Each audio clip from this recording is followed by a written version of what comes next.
you'll forgive me for, again, bringing in the Schumer book, but one of the things that struck me reading it is the things that are not there. And two things that were not there were, he talks about this explosion of anti-Semitism in the United States, the usual thing. Every few years they start with a new anti-Semitism. But amidst this alleged explosion of anti-Semitism, there was a very good chance, were it not for the Democratic Party, that a septuagenarian Jew, J.E.W. from Brooklyn, would have been president of the United States. How do you explain that if you claim there's this explosion of anti-Semitism? Bernie Sanders was en route to winning the Democratic Party primary until South Carolina. Everybody thought, until South Carolina, that he was going to sweep Super Tuesday. Bernie Sanders won every single cohort under 30, blacks, Latinos, every single breakdown they use, he won every single one under 30, if you looked at the polls for the Democratic Party. There was no doubt in my mind. I'm not saying I'm the last word in the subject, but I did follow things pretty closely. He would have gotten a slice of Trump's space, maybe 10%, maybe more. That's all he needed to win. So there's this, but why? Because people didn't give a darn that he was Jewish from Brooklyn. He spoke to them. He not only spoke to their needs, he spoke to their needs with sympathy, real sympathy. That's why he had a chance. So there was a possibility. I recognize there's a problem here. I say it every day. I look at it, there's a problem here. I know that.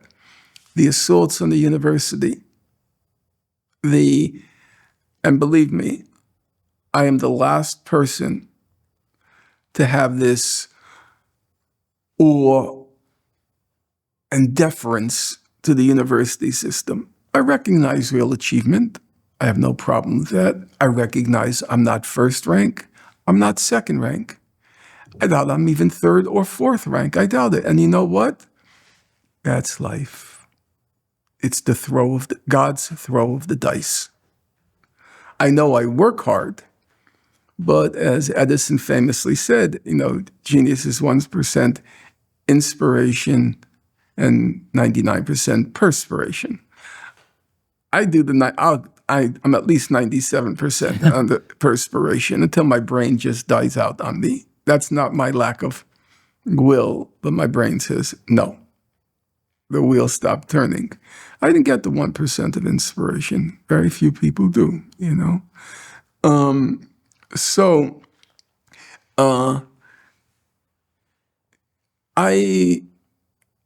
I do recognize there's a problem with what's going on at the universities now, the terror that's being wreaked on the foreign students, and soon it will not just be foreign students, that's just a matter of time.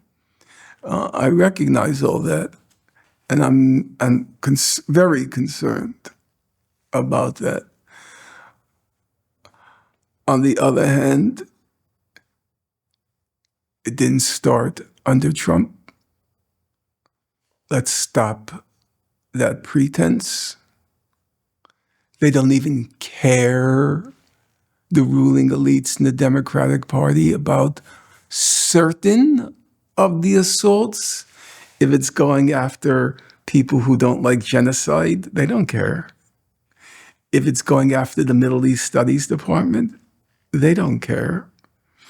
What was Chuck Schumer's reaction to Mahmoud Khalil's arrest? Did you read his reaction? Mm-hmm. He tweeted, Mahmoud Khalil was arrested. Trump should present the evidence. If there's no evidence, he should be freed. That's it. It's not about a wholesale assault on academia. It's not about students being terrorized. It's not about a reign of terror having settled on academia right now. It's just one person, he was arrested, the evidence should be presented, and if there's no evidence, the charges should be dropped. That's all he saw. That's all he saw. You know why that's all he saw?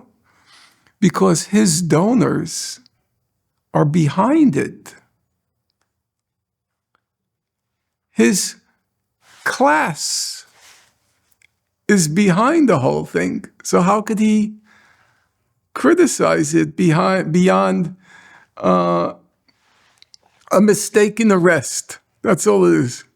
Maybe there was a mistake in the arrest.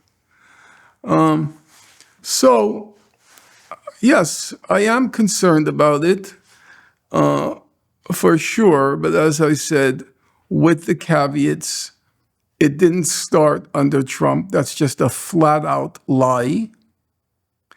And for most of the targets thus far, the ruling elites support it because the Jewish supremacist billionaire class supports it.